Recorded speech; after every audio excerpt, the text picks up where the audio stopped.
역대상 11장 10절과 15절부터 19절 말씀까지 우리 함께 읽도록 하겠습니다. 역대상 11장 627페이지 10절 말씀은 제가 읽겠습니다. 다윗에게 있는 용사의 우두머리는 이러하니라. 이 사람들이 온 이스라엘과 더불어 다윗을 힘껏 도와 나라를 얻게 하고 그를 세워 왕으로 삼았으니 이는 여호와께서 이스라엘에 대하여 이르신 말씀대로 함이었더라. 15절을 읽겠습니다. 다 같이요. 30 우두머리 중 세 사람이 바위로 내려가서 아둘람 굴 다윗에게 이를 때에 블레셋 군대가 르바임 골짜기에 진쳤더라. 그때에 다윗은 산성에 있고 블레셋 사람들의 진영은 베들레헴에 있는지라. 다윗이 갈망하여 이르되 베들레헴 성문 곁 우물물을 누가 내게 마시게 할꼬 하매 이 세 사람이 블레셋 사람들의 군대를 돌파하고 지나가서 베들레헴 성문 곁 우물물을 길어 가지고 다윗에게로 왔으나 다윗이 마시기를 기뻐하지 아니하고 그 물을 여호와께 부어 드리고 19절 다 같이요. 이르되 내 하나님이여 내가 결단코 이런 일을 하지 아니하리이다. 생명을 돌아보지 아니하고 갔던 이 사람들의 피를 어찌 마시리까 하고 그들이 자기 생명도 돌보지 아니하고 이것을 가져왔으므로 그것을 마시기를 원하지 아니하니라. 새 용사가 이런 일을 행하였더라. 아멘. 아멘. 요즘 우리가 바울이 어떻게 불과 30년 만에 로마의 가이사의 궁궐에까지 들어가서 복음을 전할 수 있었느냐. 골로새서에 보면은 가이사의 집에 있는 사람들도 너희에게 문안하느니라 그러거든요. 그러니까 그 악독한 네로 황제의 아래에서 복음을 전하는 사람들이 있었다. 그 사람들은 목숨을 걸고 예수 믿었다 그 말이지요. 그래서 바울이 30년 만에 100년 안 돼서 로마에 많은 사람들이 믿음이 있고 교회를 세웠고 그렇게 복음이 증거될 수 있었다 그 이야기거든요. 그러는데 우리가 지금 참 감격받는 이유가 바울 혼자서 했는 것이 아니고 바울을 위해서 목이라도 내놓는 사람, 눈이라도 뽑아내는 사람, 뭐 이런 사람들이 많았다 그 이야기 하는데 우리가 어제 말씀 나눌 때에 사도행전 27장에서 바울이 로마로 죄수의 몸으로 압송되어 가는 그 자리에 바울을 따라서 로마까지 갔던 아리스다고라는 사람이 있는데 우리가 이 사람의 이름을 꼭 기억하면서 우리의 섬김도 아리스다고와 같을 수 있었으면 하는 그런 마음입니다. 그런데 참 하나님의 뜻이 무엇인지는 잘 모르지만 하여튼 아리스다고가 무슨 일을 얼마나 잘했는지 큰 일을 했는지 뭐 이런저런 말이 없어요 성경에. 그냥 우리가 그러면서 아리스도거가 바울과 함께 감옥에 갔다. 골로새서에도 보면은 나와 함께 갇혀 있는 아리스다고가 여러분에게 문안한다. 뭐 그런 말만 있거든요.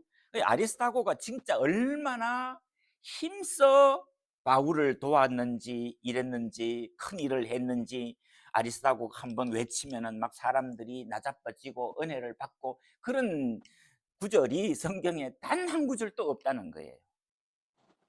그런데 하나님은 그 아리스다고를 얼마나 극진히 사랑하셨느냐 그런 것을 우리가 미루어 짐작을 해보는데 아리스다고가 바울의 몸종이 되어서 같이 감옥에도 갔다. 감옥에도 갔다.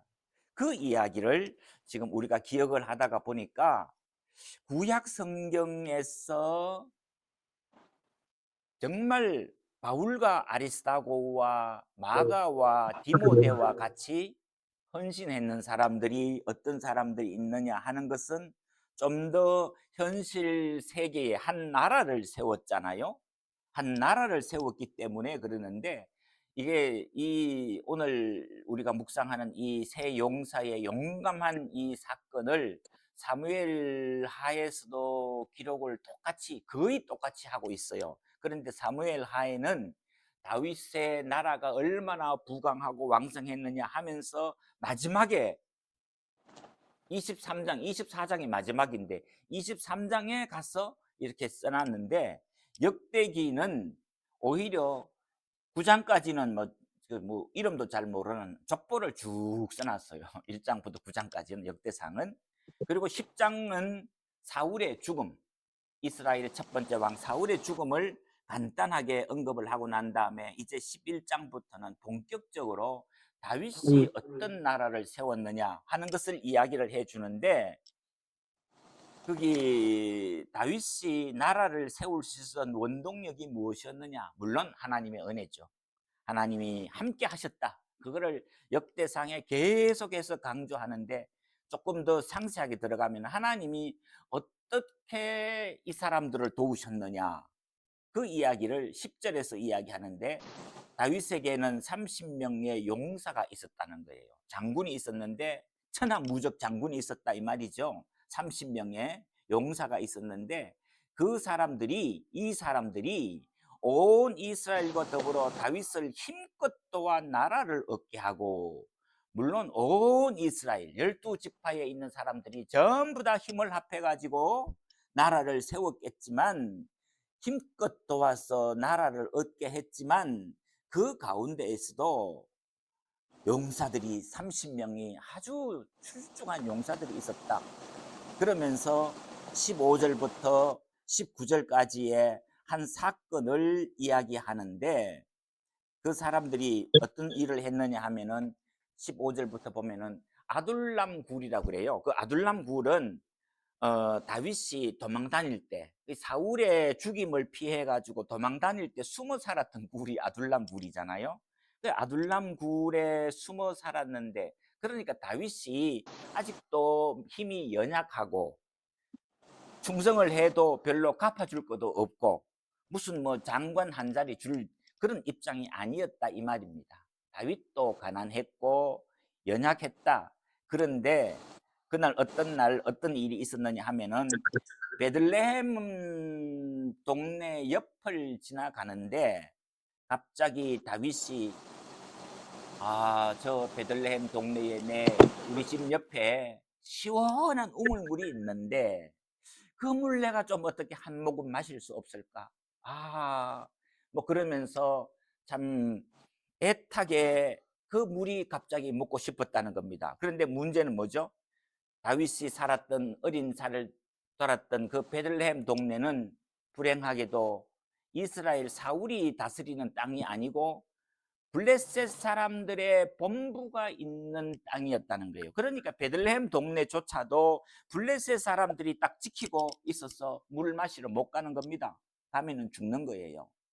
그러는데 그 이야기를 그냥 혼잣말처럼, 내가 저 물 한 모금 마셨으면은, 그러면서 이야기하는 거를, 혼자 중얼중얼 하는 거를 옆에 있는 이 30명 중에 세 사람이 들었다 그 말입니다. 그런데 두 사람의 이름은 있는데 한 사람의 이름은 없어요. 그래서 그러니까 그 지금 누가 했다 하는 그 이야기가 중요한 게 아니라 이 말이지요. 근데 하여튼 이 다윗이 갈망하여 갈증을 느껴서 정말 뭐 목이 말라서 마시고 싶었다 그랬겠는가? 그건 아니고, 사람들에게 뭔가 향수 같은 그리움이 불쑥, 내가 물 함부로 못 마시니까, 마음 놓고 못 마시니까 저 물이라도 마시고 싶은데, 이런 이야기 했다는 것 아닙니까?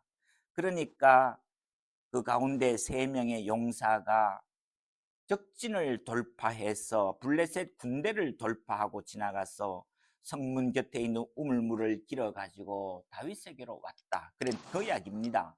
그런데 이 아둘람 굴과 베들레헴까지는 20km, 한 50리쯤 된답니다. 그러니까 왔다 갔다 하면은 100리예요. 100리길을 물 한 컵 떠러 갔습니다. 어떻게 보면은 그렇게까지 해야 됐느냐 이거예요.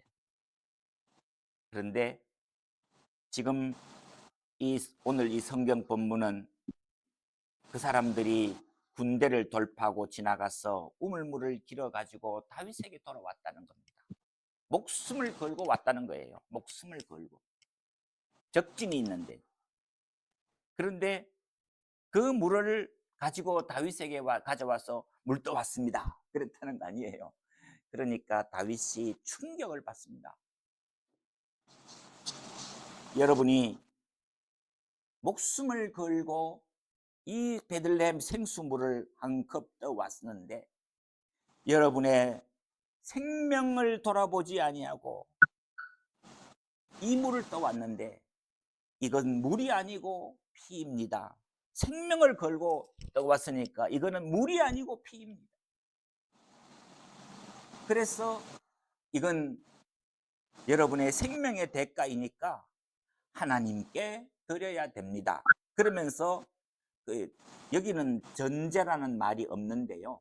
원래 성경에는 하나님 앞에 예배를 드리다가 뭐 이렇게 재물을 흔들면은 거제고 아래 위로 놓다 하면은 뭐 요제이고 뭐 이런 말 있잖아요. 그런데 여기는 전제라고 하는 용어가 있는데 레위기서에 보면은 전제라는 것은 재물을 하나님 앞에 드리고 난 다음에 마지막으로 그 위에다가 피를 이렇게 붓는 거예요. 남김없이 드렸다 그 말이지요. 사도 바울도 디모데후서 4장 6절 7절 거기 장례식 가면은 우리가 늘상 듣는 말씀, 내가 내 재물 위에 내 몸을 전제로 드리고 나의 달려갈 길을 마치고 믿음을 지켰으니 이제 후로는 나를 위하여 의의 면류관 나뿐만 아니라 그리스도의 재림을 기다리는 모든 사람들에게 놓으리라. 바울이 그 마지막 고백을 디모데후서에서 하잖아요. 장례식 가서 할 때에 정말 우리가 어떤 분의 장례식 가서 이 바울의 말씀, 내가 믿음의 길을 지키고 달려갈 길을 마치고 믿음을 지켰으니 이제 후로는 나를 위하여 의의 면류관을 기다린다. 그 설교를 할 수 있는 사람은 정말 복된 사람이잖아요.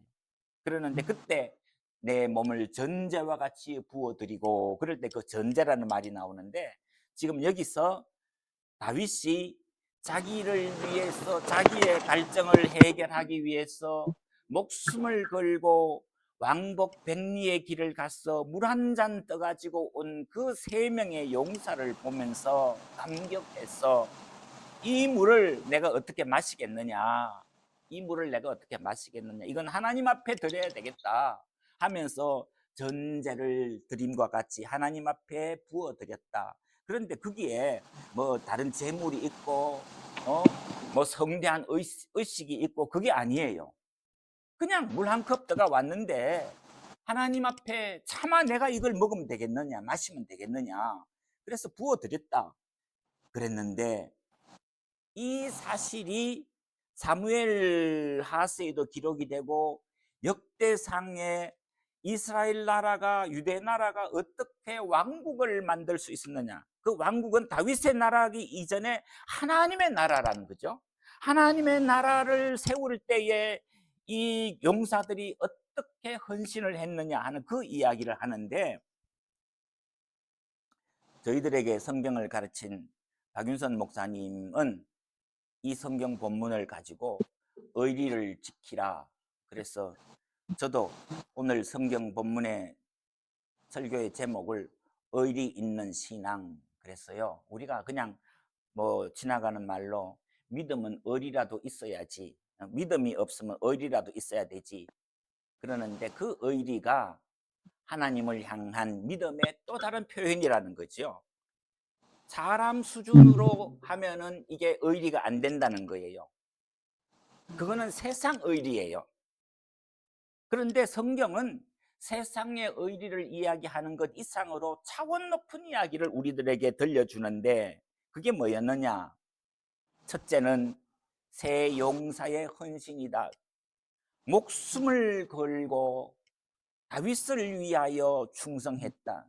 그런데 다윗을 위하여 아부했다. 뭐 목숨을 걸고 그래서 큰 상급을 받았다.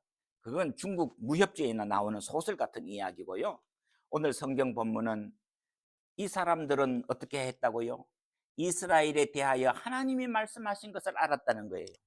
이스라엘 하나님이 우리 민족을 사랑하셔서 하나님의 나라를 이루시고 그 나라를 이루실 때에 다윗을 통하여 하나님의 뜻을 이루어가는, 그러니까 우리의 지도자 다윗은 그냥 내가 충성을 하고 한 자리 얻고 대가를 바라보고 그 이야기가 아니고 하나님의 나라를 향한 열정이 있는, 그 열정이 어떻게 증명됩니까? 생명을 걸고 물을 떠왔을 때에 그것을 다윗이 마시지 않았다는 거예요. 만약에 다윗이 자기를 위해서 목숨을 걸고 물 한 잔 떠러 가기 위해 갔다 왔다 하기 위해서 백리길을 왔는 사람들, 우리가 자칫 오해하면은, 어제도 우리가 말씀을 살폈습니다마는 바울이 자기를 위해서 200리 300리 아비오 광장과 테레스 베르너다까지 여관까지 나와가지고 자기를 마중해 주는 사람들을 볼 때 바울이 용기를 얻었고 감동했고 하나님 앞에 감사의 기도를 드렸고 그 이야기를 할 때에 인정에 고마워서 그랬느냐? 물론이지요. 그런데 우리가 그런 인정과 세상이 말하는 의리 수준에 자꾸 놓으니까 교회가 이상하게 되는 거예요. 수준이 낮아지는 거예요. 지금 우리가 하나님의 말씀에서 보는 거는 세상에 있는 기본적인 것은 당연하고 그 너머 세상이 알지 못하는 헌신과 충성이 있었다. 지금 우리가 그 이야기 하는 거지요. 그래서 근데 우리가 저희들에게 성경 가르쳤던 우리 박 목사님은 이 본문을 이렇게 보시면서 목회자들이 설교할 때에 교회의 갈증을 해소하기 위해서 여러분 목숨을 걸어야 됩니다. 목숨을 걸어야 됩니다. 설교는 전쟁하는 것과 같습니다. 어떤 사람들에게 잘 듣게 하기 위해서, 은혜를 끼치기 위해서, 점수 따기 위해서, 내 목회 자리 보존하기 위해서 그런 식으로 생각하니까 조금 이름 나면은 잘난 척하고 큰 교회로 옮겨가고 큰 교회로 옮겨가는데요, 아무런 부담 없어요. 그건 하나님을 향한 헌신과 충성이 아니지 않느냐. 우리의 수준이, 다른 이야기도 마찬가지죠. 우리의 헌신과 충성의 목표가 하나님의 나라를 세워가는, 하나님 앞에서 인정받는 이런 수준을 우리가 높여놓고 우리가 그 다음 이야기를 해야 된다. 그래서 그랬을 때에 바울도 나와 함께 갇힌 아리스다고와 마가와 유스도가 여러분에게 문안하는데 내가 이런 사람들 때문에 위로를 받았다. 바울이 지금 그 이야기 하거든요. 그러니까 내한테 잘하니까 내가 고맙다 이 수준이 아니라고요. 그죠? 하나님의 복음을 전가하는 일에 헌신하고 충성하는 이런 신앙의 경지가 바울이 30년 안에 로마의 복음을 전할 수 있었고 다윗이 나라를 만드는데 온 이스라엘이 하나님께로 몰려올 수 있었다. 그 이야기를 지금 하고 있는 겁니다. 그런데 더 중요한 이야기가 그 다음에 나오죠. 그것을 받았을 때에 다윗이 내가 너희들에게 장관 자리 주겠다, 대장군의 칭호를 주겠다, 땅을 주겠다, 그 이야기가 오늘 본문에는 전혀 없잖아요. 오히려 다윗이 이건 하나님 피입니다. 이거는 피입니다. 생명을 걸고 갔다 온 사람들의 피입니다. 내가 이 피를 어떻게 마시겠습니까? 하나님, 그러면서 하나님 앞에 헌신하고 제물을 드렸다. 제가 다시 우리 박윤선 목사님 주석을 이렇게 찾아보는데요. 그 본문에 이렇게 나와 있어요. 교육자들은, 목회자들은 지나친 교회의 대우에 대해서 거절할 수 있어야 된다. 참 머리가 숙여지는, 그런데요, 이분은 말만 그렇게 한 게 아니고 정말 저희들이 보실 때에 그렇게 살았어요. 정직하게 깨끗하게. 나이 제가 기억하는 거가 88세까지 사셨나 그랬는데 83세 때까지도 강의하시고 막 지치지 않고 이렇게 하셨는데, 사람들이 젊은 사람들이 "목사님 올해 연세가 얼마시에요?" 이러면은 "예, 제가 83년 묵은 죄인입니다." 이렇게 그 말씀을 하는데요, 그게 진정성이 느껴지는 거예요. 내가 나이 이만하니까 여러분들 내한테 잘하시오 뭐 이런 수준이 아니고, 내가 83년 되었지만 하나님 앞에 묵은 죄인 같았어. 늘 하나님 앞에 부끄럽습니다. 이런 말이 진정하게 나오는 그 모습이 있잖아요. 그러니까 참 저희들한테 큰 영향력을 끼치신 어른이신데, 하여튼 그 어르신은 이런 본문을 보면서 어떻게 목회자들도 교회의 지나친 예우에 대해서, 근데 요즘 뭐 한국 교회에 많은 어려움이, 의전 이야기하고요, 호위군 데리고 다니고요, 목사님들 교회에 왜 제일 좋은 자리에는 담임 목사 파킹장 만들죠? 내가 이 교회 주인이다 그런 이야기입니까? 근데 제가 있었던 서울에 있었던 교회들은요, 파킹장이 보이니까요, 주일날은 담임 목사님부터 집에다가 차 놔두고 걸어오고, 설교 준비가 바빠가지고 걸어올 수 없을 때는 제가 그 담임 목사님 사택이 한 10분 정도 거리가 되니까 가서 모시고 왔던 일을 한동안 했던 적도 있었는데, 이렇게 교회가 성도들을 어떻게 섬길 수 있겠는가. 그러는데 지나친 이야기를 사양할 줄 아는, 왜요? 우리 주님께서 하시는 말씀처럼 사람에게 귀히 여김을 받는 것은 하나님 앞에 미움을 받는 것이다. 요즘 새로 번역된 성경 보니까 사람 앞에 귀중히 여김을 받는 것은 하나님이 역겨워하시는 것이다. 내가 대우받고 내가 우대받고 하는 동안에 마음에 자꾸 익숙해지다 보면은 하나님을 섬겨야 되는 마음이 연약해지고 희미해져 가고 왕노릇하고, 그런 이야기가 될 수 있는 게 우리의 연약함이라고 하는 것을 우리가 늘 기억해야 된다. 이런 이야기를 하는 것 자체가 새로워지고 참 필요 없는 말을 하는 것 같은데, 오늘의 한국 교회를 보면서 너무 이런 일이 보편화돼 있어요. 보편화돼. 근데 우리에게 성경을 가르치신 어르신들은 그러지 않았다 하는 말씀을 제가 오늘 이 아침에도 다시 제 스스로에게 기억하고 되새기는 그런 의미가 있는데요. 지금 뭐 정작 중요한 이야기는 그 이야기가 아니고, 하여튼 요약하면은 그걸 하나님 앞에 제물로 드릴 수 있었다 그 이야기. 우리가 뭐 고목사님도 늘 강조하는 것이 로마서 12장에 이름으로 너희가 변화를 받아 하나님의 선하시고 기뻐하시고 원하신 뜻이 무엇인지 분별하여 너희 몸을 산 제물로 드리라 그랬는데, 우리의 몸을 산 제물로 드릴 수 있는 방법이 뭐냐, 어떻게 하는 거냐. 그런데 그러면은 성경에서 제사라고 하는 것이 무엇이냐, 오늘 본문에서 이야기하는 것은 하나님을 향하는 마음으로 목숨을 걸고 물을 길러온 그 물을 다윗이 내가 마시지 않고 이건 하나님에게 드리겠습니다라고 하는 그 마음을 하나님은 제물로 받으셨다 그러죠.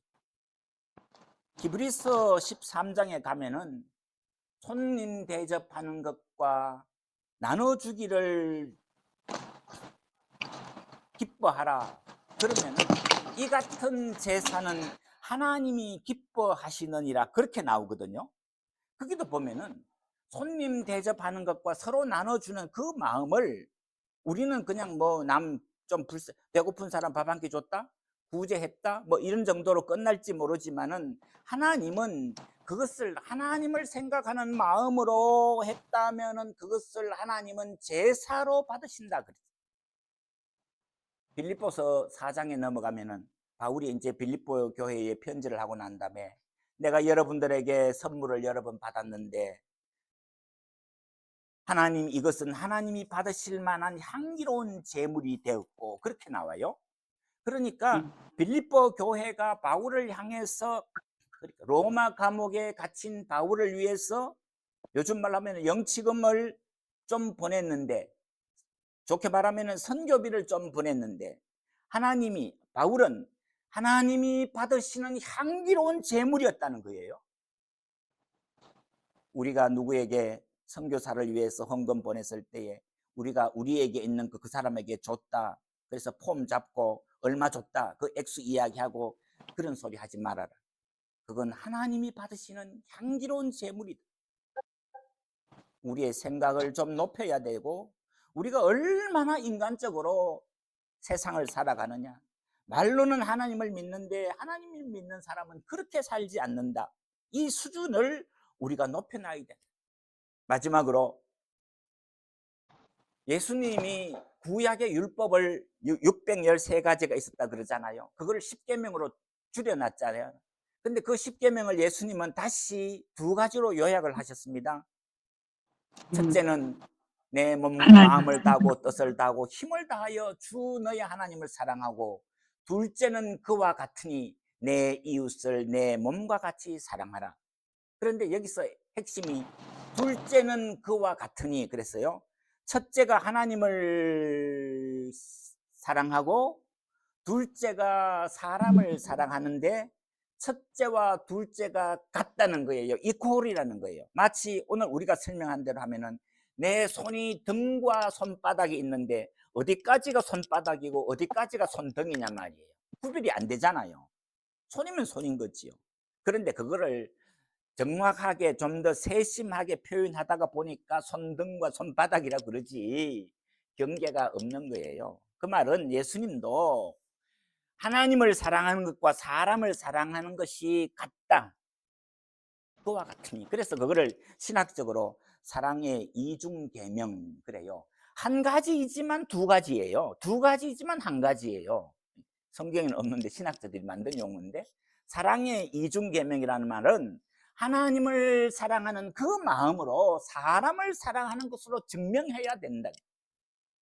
하나님을 사랑한다고 그러면서 사람들 무시하고 사람들 위해 군림하고 사람들을 착취하고 이러는 거는 하나님이 사랑하는 거 아니다. 야고보가 그 이야기 하거든요. 반대로 사람을 사랑한다 그러면서 하나님 앞에서 충성하지 못하고, 요즘 박애주의자들 진보적인 신학자들이 하는 이야기가 하나님은 존재는 없어요. 사람들 인본주의적으로 나가다 보니까 상황윤리가 나오고 막 이러잖아요. 그러는데 예수님은 첫째와 둘째가 똑같다는 거예요. 구별하지 말아라. 구분하지 말아라.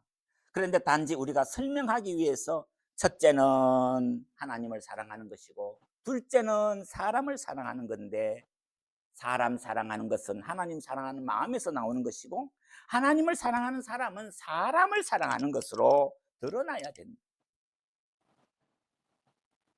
이 놀라운 이야기를 오늘 우리들에게 하고 있고, 바울은 그것을 산제물이라고 이야기했고, 성교비 보내는 것과 구제헌금하는 것과 가난한 사람을 돌봐주는 것을 하나님이 받으시는 제사라고 이야기했다는 이 사실을 우리가 거듭 기억하면서 우리의 수준이 사람 보기에 칭찬 듣고 사람 마음 만족하고 이런 수준으로 가지 말고 하나님을 섬기는 마음, 하나님 앞에 예배하는 마음, 하나님을 사랑하는 마음으로 하나님을 섬기고 이웃을 돌보고 교회를 섬기라고 하는 말씀을 우리가 이 아침에도 기억하면서, 하나님, 우리의 믿음이 헛수고하지 않고 하나님의 뜻에 합당하게 가게 해주시고 이웃을 사랑하되 주님을 섬기는 마음으로 하듯 하고 하나님을 섬기되 사람을 사랑하는 것으로 나타나고 순종하고 실천하게 해 주십시오.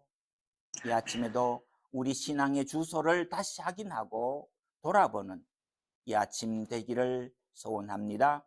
기도하십시다. 하나님 네. 아버지, 이 아침에도 주님 앞에 나왔습니다. 하나님, 우리가 예수를 믿는다고 하면서 하나님을 섬긴다고 하면서도 사람 눈치 보고 사람 위주로 세상의 논리와 세상의 수준으로 하다 보니 하나님의 뜻과는 관계없는 인간의 교만과 욕심 속에 하나님으로 이름으로 행하면서도 하나님을 욕되게 하는 이런 어리석음에 빠지지 말고 하나님이 가르쳐주는 진리의 말씀 따라 우리의 섬김과 순종과 실천이 하나님과 사람들을 사랑하는 자리로 나아갈 수 있도록 주여 은혜를 더하여 주시며 새롭게 하시며 깨닫게 하시며 함께하여 주옵소서.